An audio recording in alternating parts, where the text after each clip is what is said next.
This is the online class. I'm talking of fluids at rest and emotion. So, so let's go to the concepts of fluids. So, for the introduction, the molecules of liquids and gases are more free to move than those of solids. Therefore, both liquids and gases are able to flow. They have no rigid shape and respond to forces more different than solids. In this chapter, we shall discuss forces such like surface tension, capillarity, viscosity, and their applications.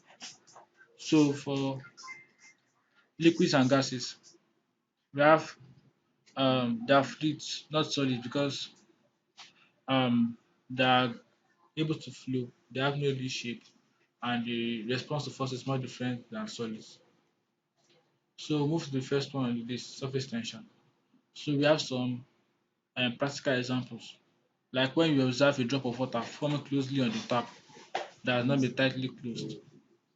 So the water will appear to be like an elastic screen or bag. This elastic bag supports the weight of the water until the spherical drop of water drops. So we can make a dry needle or razor float in the surface of clean water.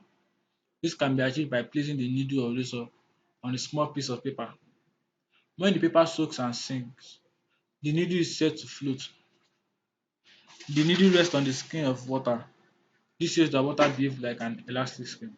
So what we are trying to say is that the surface of water can still hold small particles because you have a force on them, which is surface tension that behaves like an elastic skin. So what is surface tension? Surface tension is the force acting along the surface of a liquid, causing it to behave like a stretched elastic skin as we discussed earlier.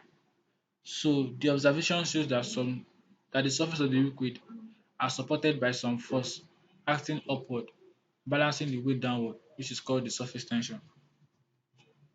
So we have the effects and application of surface tension. There is the waterproof materials. Such materials used for umbrella, raincoats, etc. are usually treated with oil-based substances to prevent wetting of the material. A thin water film is usually formed between the thread and the fabric due to surface tension on the raindrops. If, however, someone touches the thread of the material, the surface film is broken and water cannot pass through it. Because of surface tension, it allows this phenomenon to happen, in which when we have an umbrella and raincoat, rain cannot penetrate. So we have another effect in the cleansing action of soaps and detergents. We find it difficult to wash effectively an oily plate or a dirty cloth with water only.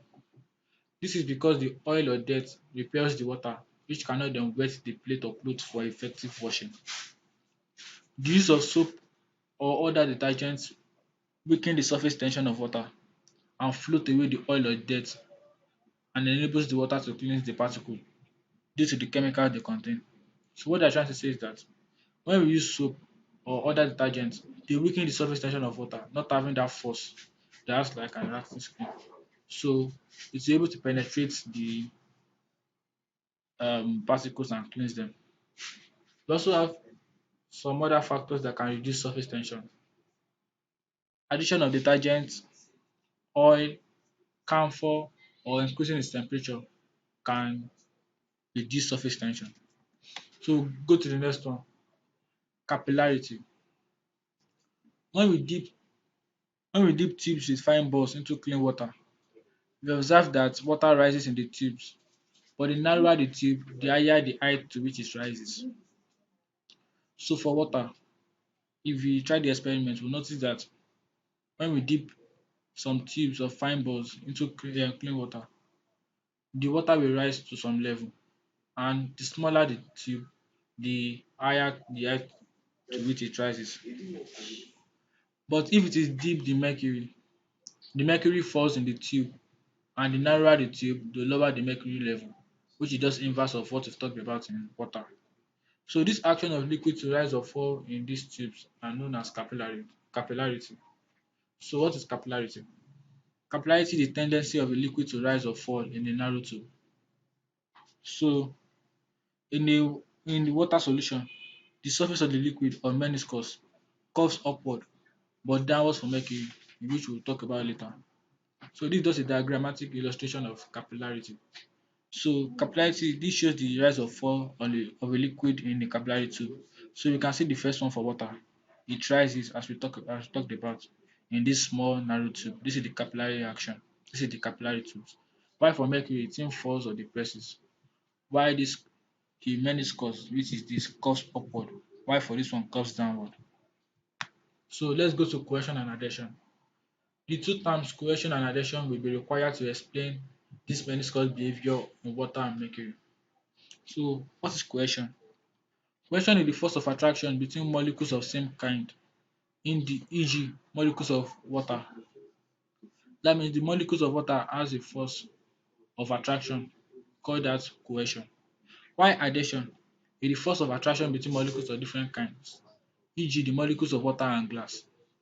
So of different molecules of some substances, like one of water, the other of glass, their force of attraction is known as adhesion. So it has been found that the adhesion of water molecules in water and glass is greater than the cohesion of water molecules, while the adhesion molecules in mercury and gas molecules is lesser than the cohesion of molecules of mercury, which we'll talk about as we proceed. So cohesion and adhesion. Because of this phenomenon, water spreads out on a clean glass and wets the glass because there is strong attraction between the molecules of water and glass than that of water molecules. We might have we observe that, which is always common, that water will always wet glass. Like when we have a soft drink and we are through with it, we see water molecules on the glass. This is because water has most affinity, a stronger affinity for glass more than the water molecule itself. That's why it sticks to the glass. And this also applies to mercury. The molecules form into spherical beads on the glass surfaces. The cohesion of mercury molecules is higher than the adhesion between mercury and glass, so they tend to stick together, forming spherical balls on the glass. So what this is trying to say is that for the mercury, they are found not to wet glass. So this is possible because the cohesion of the mercury molecules are very strong that the glass will not be able to attract the mercury. So we go to meniscus. Meniscus of water due to the forces of cohesion and adhesion. So cohesion and adhesion is also responsible for capillarity of liquids. This is the main cause of meniscus in liquids. There are two types of meniscus. We have the concave meniscus and the convex meniscus. So as we have discussed earlier, concave meniscus is a type of meniscus in which the surface of the liquid curves upward, and an example is that of water. While convex meniscus is a type of meniscus where the surface of the liquid curves inward, that is that of mercury. Note: a substance has a concave meniscus because the adhesion is greater than the cohesion, and the reverse is the case for convex meniscus. That's what we've discussed. So with this diagram, we'll be able to identify what we are saying. So we have water here. This curves outwards, owing that the adhesion is greater than the cohesion. While for mercury, it curves inwards, which is the convex, while for water is the concave. So this meniscus diagram shows the meniscus of both water and mercury, where water curves upwards and mercury curves inwards. So we have effects of capillary. Capillary explains why one, blotting paper absorb ink, because blotting paper react like the capillary tube, which will absorb the ink like um, the water and mercury we've talked about. Number two, water rises in the stem of plants. The stem of plant react like um, a capillary tube for water to rise. Liquid candle wax rise up the wick of a candle. The same happens to this. And the drop of water remains for a long time on the surface of a dry cloth before being absorbed. But a similar drop in a damp cloth is readily absorbed. So those are the effects of capillarity. Let's go to the last one we'll talk about, viscosity. It is easier to pour water or kerosene from a container than to pour honey or engine oil. Similarly, a stone dropped into a cylinder of water gets to the bottom faster than if it was thrown into the engine oil. So what they're trying to say is that we have noticed it when we pour water out of um when we pour water from a container or kerosene, they come out easily than when we pour honey or engine oil. This is because there's some force of attraction in the honey or engine oil, which is the viscosity that is not making it move fast. So these differences are due to the property of viscosity in these liquids. So let's take a mathematical illustration of this. When a stone falls through a viscous liquid, it is subject to three forces. Its weight W acting downwards, the upthrust U acting upwards, and the viscous force V acting upwards opposite to the object motion. So the weight will be acting downwards like when the stone is dropped into the water, while the viscous force, which is opposing the motion, just like is similar to friction. So to be acting upwards to oppose the weight W, and also have the upthrust, which is in every liquid acting upwards. So we can now derive that the final force the stone we use to get down will be the mass and the times the acceleration that we don't know. So and the final force will be the downward force minus the upward force. So the downward force will be W minus the upward force is V and U. So we have W minus V minus U is equals to mass times acceleration. So this is just a mathematical illustration of a viscosity. So at terminal velocity, the viscous force has balanced the weight of the object. Therefore, it moves at a constant velocity and the acceleration is zero. So when we talk about terminal velocity, it's no more accelerating because it moves at constant velocity when the viscosity has done enough to the mass of the substance. So at terminal velocity, our equation now becomes W minus V minus U is equal to our MA, knowing that our M is equals to A is equals to 0. That means our mass times acceleration will be 0. So we have our V as W minus U. So this constant term is known as the terminal velocity. So we have similarities and differences between viscosity and friction. So similarities is that they both oppose relative motion and depends on nature of material in contact. Because viscosity is in a way related to friction. Friction is in solid, viscosity in liquid. That doesn't mean they will not relate. So and they have differences also.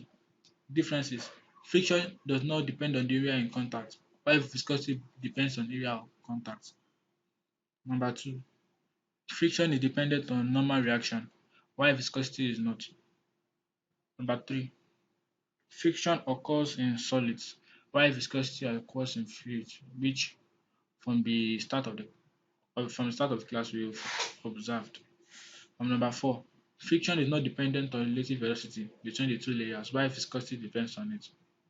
So we have applications of viscosity.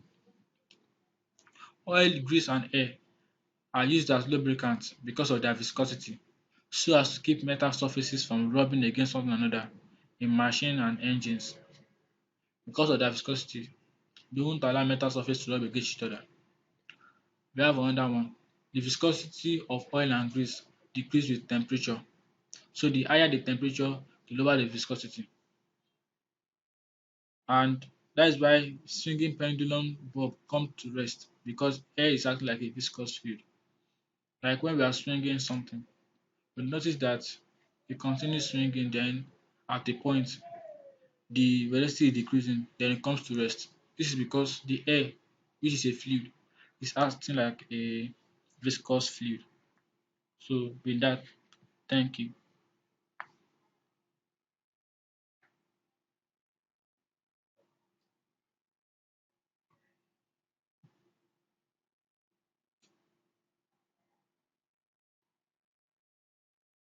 Psalm 2. No, sir. I not see this one. Hmm. Hmm. So you didn't record anything. Yeah.